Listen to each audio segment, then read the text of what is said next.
पौराणिक कथाओं के अनुसार प्राचीन काल में रत्नभद्र नाम से प्रसिद्ध एक धर्मात्मा यक्ष गंधमादन पर्वत पर रहता था। उनके पूर्णभद्र नामक एक पुत्र उत्पन्न हुआ और अंत में अनेक भोगों को भोगकर उस धर्मात्मा यक्ष रत्नभद्र ने शिव ध्यान परायण हो परम शांत शिवलोक को प्राप्त किया और तब पिता के शिवलोक चले जाने पर पूर्णभद्र ने संतानहीन होने के कारण अपनी पत्नी कनक कुंडला नाम की यक्षिणी से कहा कि प्रिय, मुझे पुत्र के बिना यह राज्य और महल आदि अब शून्य जैसा प्रतीत होता है। तब कनक कुंडला बोली कहती है कि प्राणनाथ, आप ज्ञानवान होकर पुत्र के लिए क्यों खेद करते हैं? यदि प्रभु की यही इच्छा है तो पुत्र मिलने का उपाय कीजिए। और इस जगत में प्रभु भक्त लोगों को क्या दुर्लभ है जो प्राणी प्रारब्ध के भरोसे रहते हैं। वह नितांत का पुरुष है, क्योंकि अपना किया हुआ कर्म ही प्रारब्ध है और कुछ नहीं। इस कारण प्रतिकूल प्रारब्ध को शांत करने के लिए समस्त कारणों के भी कारण रूप भगवान शिव जी की शरण में जाना चाहिए। और यदि आप सर्वश्रेष्ठ पुत्र चाहते हैं तो भगवान शिव जी की शरण ग्रहण कीजिए। तब अपनी पत्नी की बात सुनकर यक्षराज पूर्णभद्र ने गीत और वाद्य से भगवान शिव जी का पूजन कर पुत्र की अभिलाषा पूर्ण की और उसका नाम हरिकेश पड़ा। तब पुत्र उत्पन्न होने की प्रसन्नता से उसने अनेक दान और पुण्य किए और जब हरिकेश 8 वर्ष का हुआ तभी से वह खेल में बालू का शिवलिंग बनाकर त्रिनादि से उनका पूजन करता और अपने साथियों को शिव नाम से ही पुकारता था।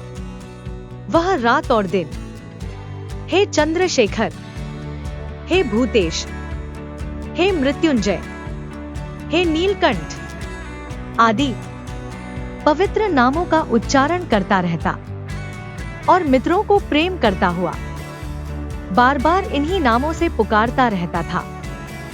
और उसके कान भगवान शिव जी के नाम के अतिरिक्त अन्य किसी को ग्रहण नहीं करते थे और वह भगवान शिव जी के मंदिर को छोड़कर किसी अन्य जगह नहीं जाता और उसके नेत्र शिव के अतिरिक्त और कुछ देखने की इच्छा नहीं रखते थे। और वह स्वप्न में भी भगवान शिव जी को ही देखा करता था।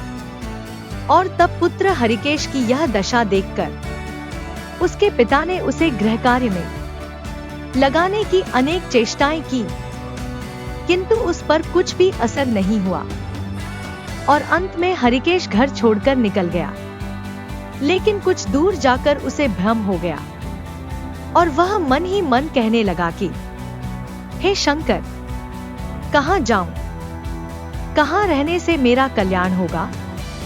और यह सोचकर हरिकेश ने अपने मन में विचार किया कि जिसका कहीं ठिकाना नहीं है उसका काशीपुरी ही आधार है।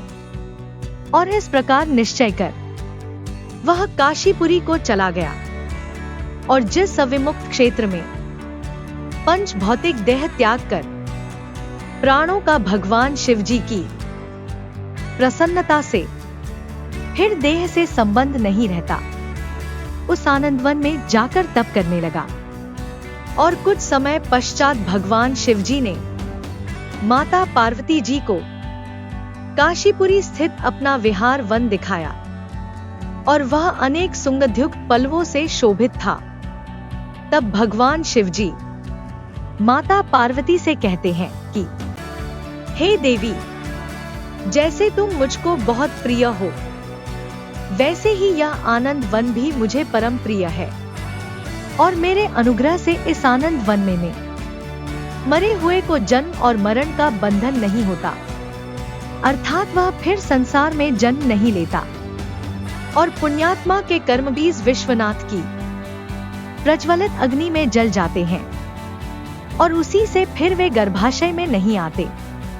और काशीवासी लोगों के मृत्यु के समय में मैं ही तारक ब्रह्मा के ज्ञान का उपदेश देता हूँ, जिससे वे उसी क्षण मुक्त हो जाते हैं। और कलियुग में विश्वनाथ देव का दर्शन पूजन, काशीपुरी, भागीरथी गंगा आदि का सेवन तथा सत्पात्र को दान विशेष फलदायक होता है। और हे देवी, काशीवासी सदा मुझ में ही बसते हैं और इससे मैं उनको अंत में संसार के सागर से पार कर देता हूँ, और यह मेरी प्रतिज्ञा भी है। और इस तरह माता पार्वती से वार्तालाप करते करते भगवान शिवजी उस स्थान पर गए जहां यक्षराज हरिकेश समाधि लगाए बैठा था। तब हरिकेश को देखकर माता पार्वती जी ने कहा कि भगवान, यह आपका तपस्वी भक्त है और इस समाधिस्थ भक्त को वर देकर इसका मनोरथ पूर्ण कीजिए। और इसका चित्त केवल आप में ही लगा है और इसका जीवन भी आपके ही अधीन है। तब माता पार्वती की बात सुनकर भगवान शिवजी यक्षराज हरिकेश पास गए और उन्होंने समाधि में स्थित यक्षराज हरिकेश को हाथ से स्पर्श किया। तब दया सिंधु भगवान शिवजी का स्पर्श पाकर यक्षराज हरिकेश ने आंखें खोलकर अपने सम्मुख प्रत्यक्ष अपने अभीष्ट को देखा। तब यक्षराज हरिकेश ने कहा कि हे शंभो, हे पार्वतीप्ते, हे शंकर, आपकी जय हो। और आपके कर कमलों का स्पर्श पाकर मेरा यह शरीर अमृत रूप हो गया।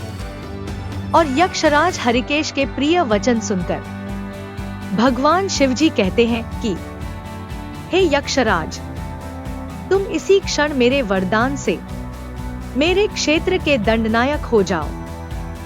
और आज से तुम दुष्टों के दंडदायक और पुण्यवानों के सहायक बनो और दंडपाणी नाम से विख्यात होकर सब उद्भट गणों का नियंत्रण करो। और मनुष्यों में सत्य, अर्थ नाम वाले संभ्रम और उद्भ्रम, यह दोनों गण सदा तुम्हारे साथ रहेंगे। और तुम काशीवासी जनों के अन्नदाता, प्राणदाता, ज्ञानदाता हो। और मेरे मुख से निकले तारक मंत्र के उपदेश से मोक्षदाता होकर नियमित रूप से काशी नगरी में निवास करो। तब भगवान शिवजी की कृपा से यक्षराज हरिकेश काशी नगरी में दंडपाणी के रूप में स्थापित हो गए और भगवान शिवजी के भक्तों के कल्याण में समर्पित हो गए।